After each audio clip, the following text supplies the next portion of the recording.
In this video, I'm going to show you how to take a colored image and make it black and white. Please, always, please remember to photograph always in color. If you photograph in black and white, which some of our camera options will let us do, you won't be able to do these types of adjustments. Also, just do it. Just photograph in color. Please, you can always change it later. Just come to Photoshop and do it. You'll see in these videos. Since this will be our first image adjustment editing in this class, I'm going to show you a couple of things that I like to have open when I'm working, or at least accessible. So this may show up here. This is your history. It looks like 3 little squares and an arrow.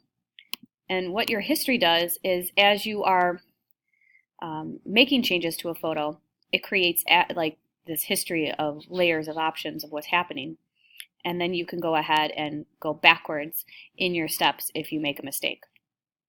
If this is not showing, you would go up to Window and choose History. Okay. Now it's going to open it, but I can dock it on the tab there at any time. But if you do not see this at all, please go to Window, History. The other area that we need to have open is I will refer to as the Layers box, but it is technically a tab. In the Layers tab or box, you will see everything that is happening to your image. Every change, when we get to cutting out images, and you'll see all the different layers. Okay. When we make a change, we are making an image adjustment. If you go to the bottom of your layers box, you will see it's kind of cut off here. It says create new fill or adjustment layer. That's a lot of long-winded stuff. So sometimes I refer to this as your image adjustment icon or the black and white cookie. If you're a Seinfeld fan, you know what I'm talking about. So this is the black and white cookie, which I'm going to click on. And handy dandy, all these image adjustments pop up. Some of it might be cut off on your screen. But what I'm going to choose is, wouldn't you know, the black and white image adjustment. This will, of course, make this image black and white. What you'll notice in your layers box that has changed is that we see the background, which is our photo, and then this image adjustment layer. So it's kind of like a protective hidden layer over your image. We'll get to that in another video. Anyhow, if we open our history, you'll see that we have this new black and white layer added. Now I clicked off of that. Where is my black and white, image adjustment? What's going on?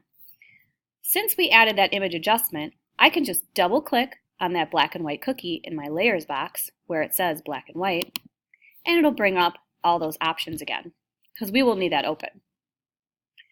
What is pretty cool about this, and I don't know how advanced our apps are on our phones, is we can go ahead and we can slide and add some darkness or lightness based on the certain color that we're choosing.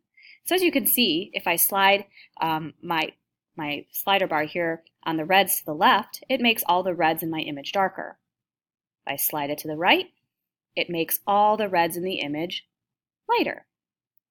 You're probably thinking, well, how do you even know it's red? Well, because I'm clicking on red. But it's black and white now. So how do we know what we're changing? It can happen. We can have these issues.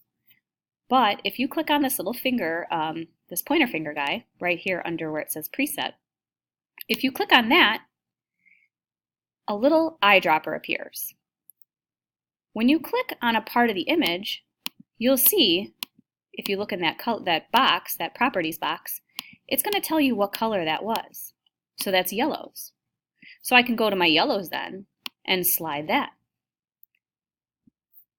Extra fun, I can click anywhere on the image, and I don't even have to care what color it is, but I just know that this area, I don't want this dark. So I can just click there and slide it to the right. Now what it's going to do is it's going to lighten anything that's near that color. So I'm guessing the sky was very similarly colored to this lock. But if I go in another location, maybe I want to darken just that part of the lock. Okay? But again, it will adjust according to the entire colors of that image wherever you're clicking. So if I want to lighten here or darken here, gotcha, right? Lighten to the right, darken to the left. Notice how that works. So This can get more specific than other editings on your devices. This is why you should always try to start with this black and white adjustment, and just be careful. If you push your pixels too much, if you notice, oh, see, now my clouds came back. I pushed my pixels way too much all the way to the right here, and see how I'm getting this weird like pixelation. Just be cognizant of that. Notice that.